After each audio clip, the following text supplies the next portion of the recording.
Hey everyone, welcome back to the channel. In today's video, I'm going to show you how to have more than one desktop on Windows 11. It's really simple and easy. So first of all, to create a new desktop, simply select the task view icon on the taskbar, then select new desktop. Bypass task view and press Windows key plus Control plus D. And then welcome to your new desktop. Open the apps you want to use and you are on your way.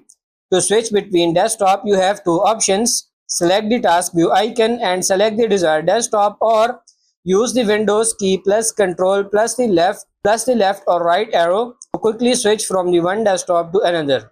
But if you can't see the task view icon, right click the taskbar and select taskbar settings. Switch the toggle for task view to on and now you can see it. So that's pretty much it for this video. That's how to have multiple desktops in Windows 11. I hope this video was helpful. If it is, like it and subscribe to the channel. Thank you.